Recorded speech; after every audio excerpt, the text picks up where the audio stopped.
Competitive exams prepare అయ్యే వాళ్ళు current affairs చదువుతుంటారు. మరి కరెంట్ అఫైర్స్లో కరెంట్ ఉందా? అదేంటి కరెంట్ ఎలా ఉంటుంది?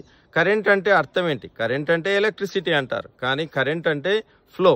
ఒక తీగలో ఎలక్ట్రాన్స్ ఫ్లో అయితే దాన్ని మనం ఎలక్ట్రిక్ కరెంట్ అనాలి. ఒక నదిలో నీరు ప్రవహిస్తే దాన్ని వాటర్ కరెంట్ అనాలి. గాలి వేగంగా వీస్తే దాన్ని మనం ఎయిర్ కరెంట్ అనాలి. So currents can be of anything.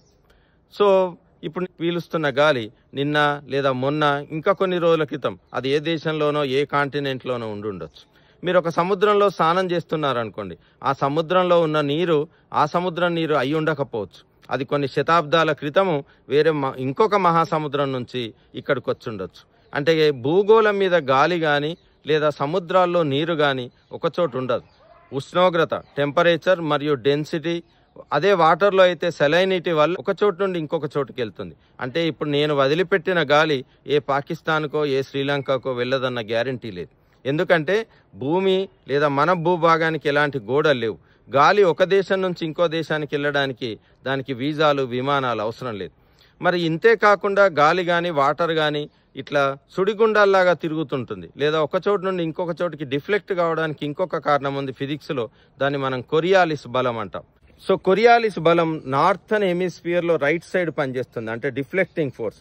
కాబట్టి మీరు గాలి లేదా సముద్రంలో నీటి యొక్క సుడిగాలును చూడొచ్చు, ఈ రెడ్ గీతలు. కొరియాలిస్ బలం వల్ల ఇక్కడ క్లాక్ వైజ్గా మీకు ఇవి సుడిగుండాలు తిరుగుతున్నాయి. అట్లానే సదరన్ హెమిస్ఫియర్ కనుక మీరు తీసుకుంటే మీకు అది యాంటీ క్లాక్ వైజ్గా తిరుగుతుంది, అంటే ఇలా తిరుగుతుంది. భూమధ్య రేఖ వద్ద వేడి ఎక్కువ ఉంటుంది, మరియు ఇక్కడ నుంచి వేడి ఇటువైపు వెళ్తుంటుంది. కాబట్టి వాటర్ కానీ గాలి కానీ కదులుతుంటుంది. సో వాటర్ ఇక్కడ నార్త్ పోల్ నుంచి ఒక సముద్రం నుంచి ఇంకో సముద్రానికి వెళ్తూ తిరిగి మళ్ళీ నార్త్ పోల్కి రావడానికి సుమారు 1200 సంవత్సరాలు పడుతుంది. ఒక మహాసముద్రంలో ఇట్లా వాటర్ సుడిగుండాలుగా తిరగడాన్ని మనం జాయిర్ అంటాం. అంటే వేగంగా తిరగడం వల్ల అక్కడ మీకు ఏం ఏర్పడుతుంది అంటే చెత్త చెదారం. మనకు అప్పుడప్పుడు సుడిగాలు వచ్చినప్పుడు ఎక్కడి నుంచో చెత్త అంత వచ్చి అక్కడ పేరుకొని పోతుంది. అట్లానే ఇందులో కూడా ఒక గార్బేజ్ ప్యాచ్ ఏర్పడుతుంది. వాటర్ కదలడం వల్ల ఏం లాభము అంటే డిజాల్వ్డ్ ఆక్సిజన్ ఇంకొక చోటుకి వెళ్తుంది.